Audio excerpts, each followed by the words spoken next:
These are extra information provided or bound to the form to tell the browser specific details about the form we are using. The first attribute that can be found in the form is the action. And this attribute is basically a link to the script that is supposed to process that very form. Just as was mentioned earlier, a form consists of two parts, which are the front end part, that is basically the part we interact with, and the back end version, which is the script that is supposed to process the form. Now, the next attribute is the method.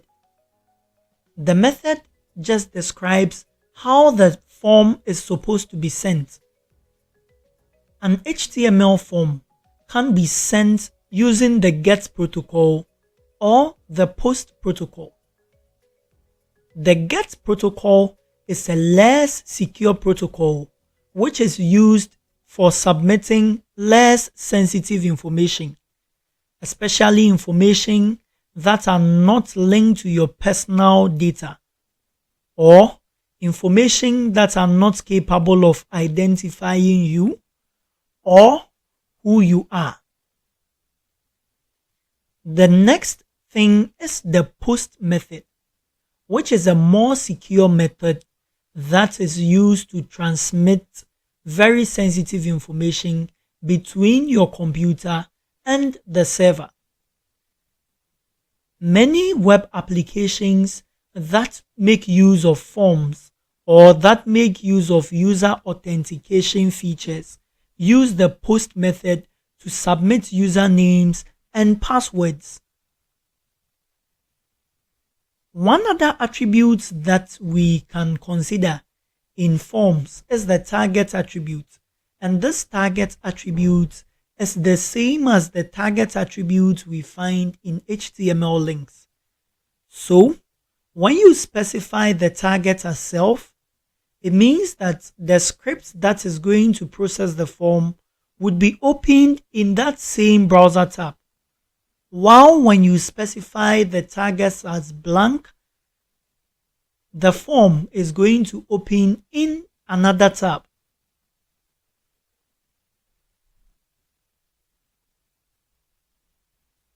There is also the non-validate attribute, which is an attribute that tells the form whether you want to validate whatever the user has sent or not.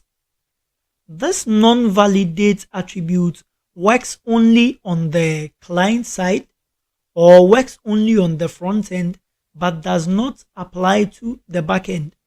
And so, if you input any back end authentication, it will still work even if you write down that you don't want to validate the form. Automatically, the non-validate feature is set to false, and so when you submit a form, it has to validate on the client side before it is sent to the server side for server-side validation, if any. Next form attribute is the autocomplete attribute, which is automatically turned to on.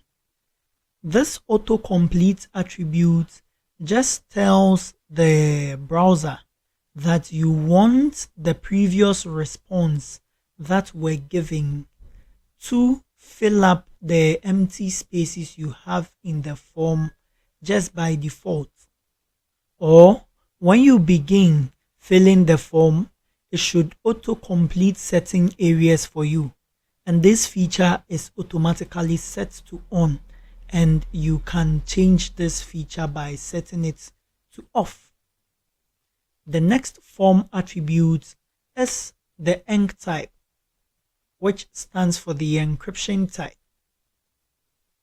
This basically describes how the form should be encrypted or how the data in the form should be treated when it is being transferred to the server. And there are three basic type of encryption types, which are the application /x www.form URL encoded, and then we have multi-part form data. Multi-part form data is usually used for image data. When you have a binary data, what this command is saying that you should break the data into different parts before it is transmitted to the server.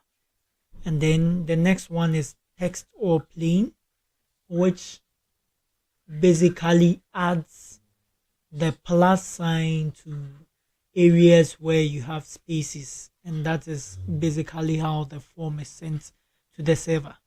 So by default, it is the application /xww form URL encoded that is used.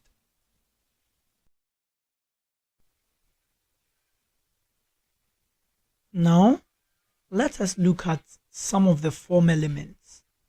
So basic form elements include the input element that is predominantly used in HTML forms. And this input element has various type attributes. So the first attribute, which is type, could be a text, it could be a password, it could be an email, it could be a number, a date, a time, a URL, a file, a button, and so much more. We also have the label element, which basically binds a label to the form element, and we are going to see all these in our practical coding. The next one is the text area, which basically provides a multiple line of text for the user. So it gives a multiple line of spaces to the user to type a whole paragraph of text. We also have the select element that helps you give your input in the form of a list. So it provides a list of options for you to choose from. And we also have the placeholder. The placeholder is an attribute that gives you a ghost text or gives you an idea of the text you are supposed to provide even before you start entering your data.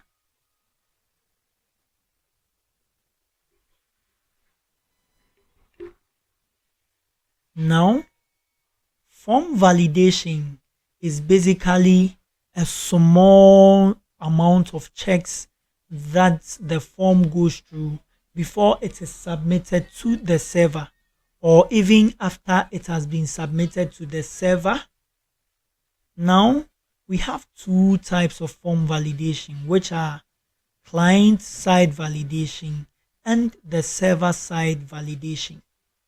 So, HTML5 has some inbuilt client-side validation techniques like the required attributes, read-only, minimum, maximum padding.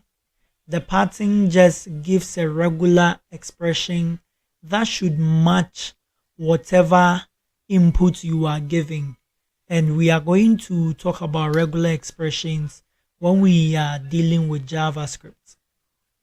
Now, with a server-side scripting or with a server-side validation, we need a scripting language like Python, like PHP, like Node.js, Ruby on Rails, and other backend languages.